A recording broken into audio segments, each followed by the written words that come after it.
Welcome, clutter conquerors and fairy tale fixers, to another enchanting episode of the JJ's Declutter podcast. Where fairy tales meet laundry piles and magical makeovers mean finally organizing that hall closet. I'm Julie, your fairy godmother of functional spaces. And I'm Janis, wielding my wand and my label maker like a decluttering wizard. Today, we follow the trail of two brave kids who face not only a hungry witch, but also the crumbs of clutter. That's right, it's Hansel and Gretel, but not the story you grew up with. No.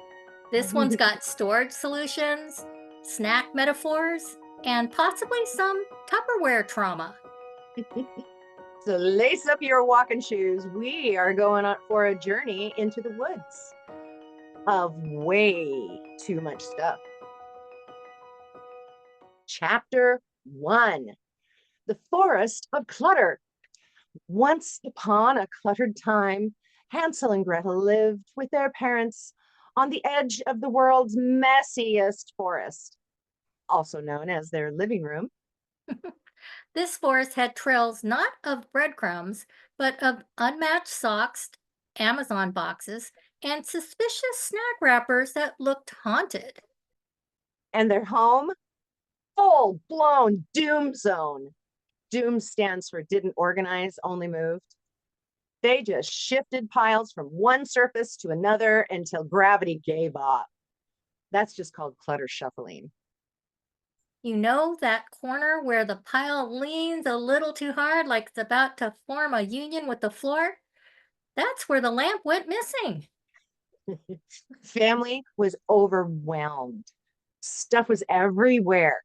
There was a mysterious drawer that no one dared open because it hummed. And honestly, the dad had tried. He bought bins. Oh, did he buy bins? Clear, opaque, stackable, collapsible. But guess what? A bin without a plan is just a fancy clutter coffin. So one day, the parents hit their limit, not because they were evil, because they were exhausted. They needed space, mental space, emotional space, and literal space. So they set Hansel and Gretel off to declutter the back 40, aka the cluttered garage. But they didn't just wander, they left a trail of breadcrumbs to find their way back. Classic mistake. Breadcrumbs attract ants and chaos. If you're leaving a trail, at least use Post-its or a task tracker app. Decluttering tip number 1, don't create breadcrumb clutter by thinking, I'll just set this here for now. Spoiler alert, for now is the gateway to forever. Also, don't send your kids into the garage unsupervised if there is a stack of boxes labeled mystery wires and tax panic. You know you're deep in it when even the flashlight needs a flashlight. And if there's a snow globe in the garage sweating in July, it's time to ask yourself, why are we storing magic in meltdown mode? Now, the kids tried to stay positive. They even started naming zones in the garage. Mount Boxmore, the Great Plastic Plateau, and the Wires of Uncertainty. Now, naming your clutter zones gives them boundaries and makes you laugh, which is crucial when facing a box labeled stuff to deal with someday from 2013. One box was filled with remote controls. None of them matched any current devices. It was like a lost civilization's tech archive. And the garage refrigerator? A time capsule. One bottle of ketchup expired during the Bush administration, the first one. Oh man, they unearthed 14 umbrellas, all of them broken, and one with a handle shaped like a duck, which Gretel claimed as her decluttering scepter. Hansel attempted to roll out a yoga mat to sort stuff. It snapped shut like a Venus flytrap. He declared war on the Rubbermaid realm. Eventually, they found their mom's lost label maker, still loaded, still chirpy. It printed out, "Help me." Decluttering tip 1.5. Label makers are powerful allies, but only if you're labeling categories, not chaos. Stuff I hate to decide about is not a valid system. After an hour, they took a water break, which meant drinking Capri Suns they found wedged behind a sled. They were suspiciously tangy. And that's when Hansel coined the new family rule. If it's older than the family dog, it doesn't belong in the garage. Chapter 2, The Gingerbread Temptation. You'd think that the garage would be the end of their journey, but no. Next came the basement, also known as the gingerbread zone. Why the nickname, you may ask? Because it looked sweet and inviting. Bins stacked neatly, boxes labeled, but one step inside and snap, you're stuck like royal icing on a vintage fruitcake. This was where decluttering went to appear done, but inside those pretty bins, pure chaos. Christmas crafts, half used gift wrap, candle stubs, and at least 3 tangled sets of twinkle lights. And oh, the temptation to say, we might use this next year. Spoiler, you won't. If you didn't use it this year and forgot you even had it, odds are next year you'll buy new stuff again because you couldn't find this batch anyway. Decluttering tip number 2, label bins with specifics, not seasonal. Try Christmas, tree ornaments, or winter scarves. Keep and always check before rebuying. Hansel tried to sort one bin and found it doubled as a wax museum. Half, half melted candles stuck to old coasters. It was a scented disaster. Gretel found a broken snow globe inside a Ziploc bag labeled Fix Someday. There was no water left, just glitter and regret. They made a game out of it. Keep, toss, repurpose, or mystery item roulette. You pull something out, and if no one can guess what it is in 30 seconds, it's gone. They discovered 5 unused fondue forks, 3 Valentine's bears, and a wedding invitation from 2006 to Gretel and guest. And don't forget the gingerbread house kits. 4 of them, all expired, all rock solid. Gretel stacked them into a to donate tower and said, I'm building a legacy of letting go. But to be honest, if they're so stale, you might want to toss them instead of donating them. Just saying. Just saying. Hansel nodded solemnly and added a pumpkin shaped mug that said, "Spice things up." He whispered, "Today, Satan." Decluttering tip 2.5. If you're keeping items just in case or for someday, give them a deadline. If they don't earn their keep in 6 months, they're evicted. The basement wasn't about junk, it was about dreams or aspirations. Unfinished hobbies, forgotten plans, memory clutter. That's the stuff that sticks. So they created a memory lane box, just one bin per person for truly meaningful keepsakes. Everything else had to earn a reason to stay. At the end of day 2, they were covered in dust, glitter, and determination. But they could see the floor, and that was magic. Chapter 3, Into the Decluttering Woods. Armed with capes made of old beach towels and snack packs of almonds, Hansel and Gretel ventured deeper into the heart of the house, the hallway closet. Otherwise known as The vertical Tetris tower. One false move and it rains scarves and tennis rackets. They knew they had to work smarter, not just harder. So they brought three bags: trash, donate, and unsure. And no, the unsure bag couldn't become a fourth closet. Gretel tackled the games first. If the Monopoly box was taped shut and suspiciously light, it went into donate. Nobody has time to discover it's missing half the cash and the dog token. Hansel found a snorkel, a back scratcher, and an entire mini waffle maker still in its box. We don't swim, we don't itch that bad, and we have three waffle makers, he cried.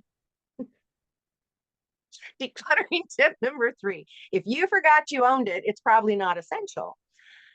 If you own duplicates and only use one, free yourself from the backups. They made a rule. If it falls on you when you open the door, it loses squatters' rights. A very aggressive yoga block hit Gretel in the face. She took that personally. They even found a jacket with a 20 in the pocket. Jackpot! They used it to buy more trash bags. Decluttering karma. The real surprise, a bin labeled important papers. Inside was one sock, 3 expired coupons, a love note from 8th grade, and a gum wrapper folded into a swan. The hallway closet had been a hiding place for someday stuff, but Hansel and Gretel decided that today was the day. By the end of the day, they could open the closet door without fear. They celebrated by doing a victory dance with feather boas they found, then donated the boas. Decluttering isn't about perfection, it's about progress and giggles. Lots of giggles. Absolutely. Chapter 4, The Path Home. After their escape, Hansel and Gretel don't just stumble back to the old mess. They bring back skills. They ditch the breadcrumbs and draw an actual map with zones and tasks and time limits. They divide the house into kingdoms: the realm of Tupperware, the great sock borderlands, and Mount Chuchalot, aka the family room. Decluttering tip number 4: break spaces into zones. One task per zone per session. If clean the kitchen feels overwhelming, start with just clear the countertops. Momentum is magic. The family has a weekly crown clean now. Saturday mornings, 1 hour, one zone, one snack bribe. No excuses. They even started a victory jar. For every box decluttered, they wrote down what they let go of and why. Instant accountability and celebration. Chapter 5, The Witch's Cottage Cleanup. So after all that hard work, conquering the garage and the basement, Hansel and Gretel faced their final challenge: the infamous witch's cottage. Oh, the witch's cottage. It was that one room no one wanted to enter, like the black hole of clutter. You know the type, where everything's supposed to be organized but somehow ended up in a tornado?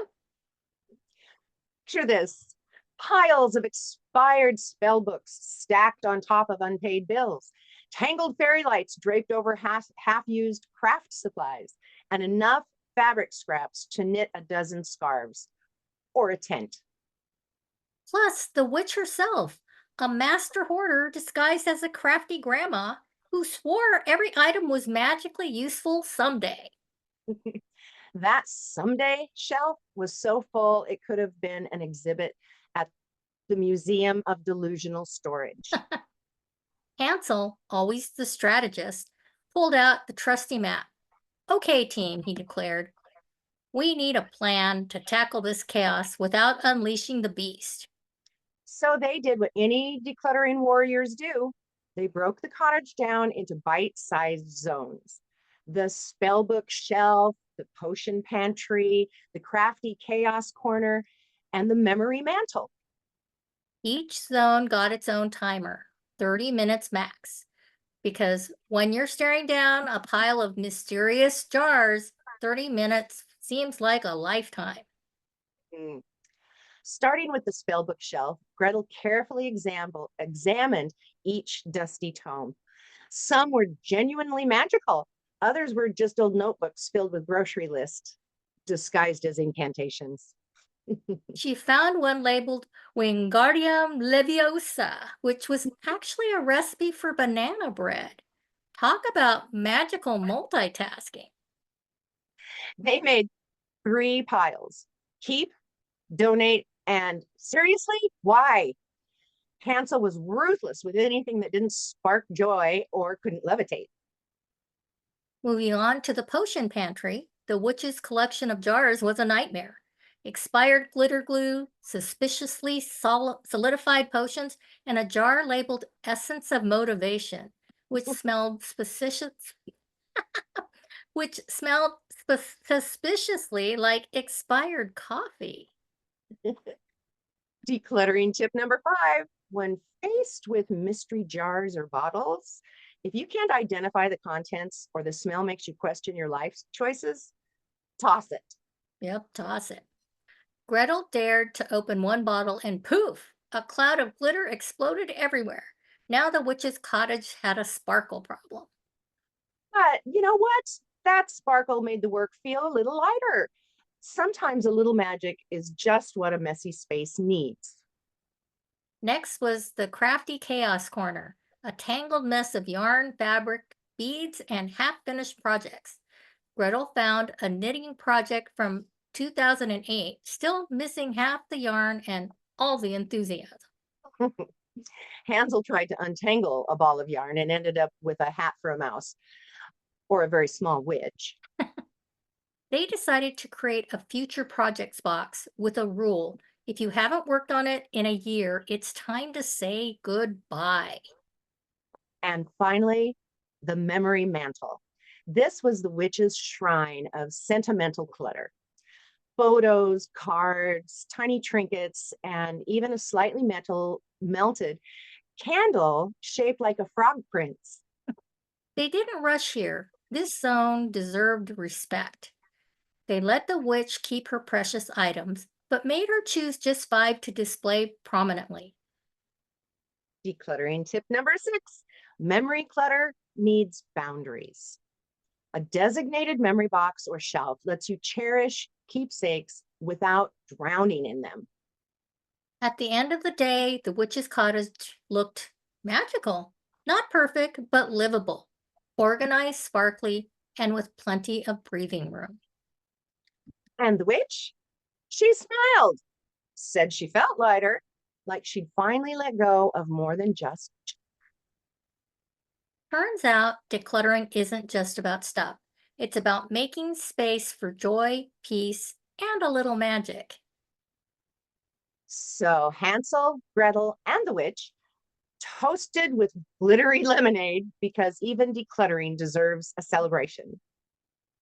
And they live tidily ever after. Your assignment this week: pick a clutter zone, name it, conquer it with our 4-step method: sort, rehome, trash, and release. If you're stuck, phone a friend or us. We've faced bigger dragons than a box of tangled chargers.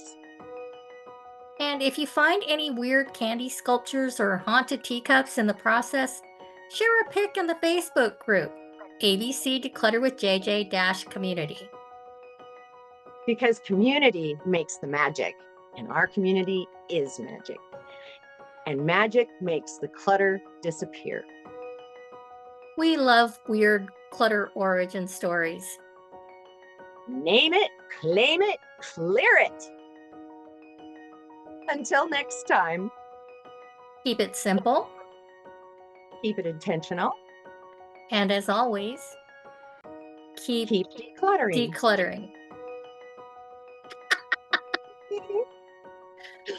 Oh, it's so funny.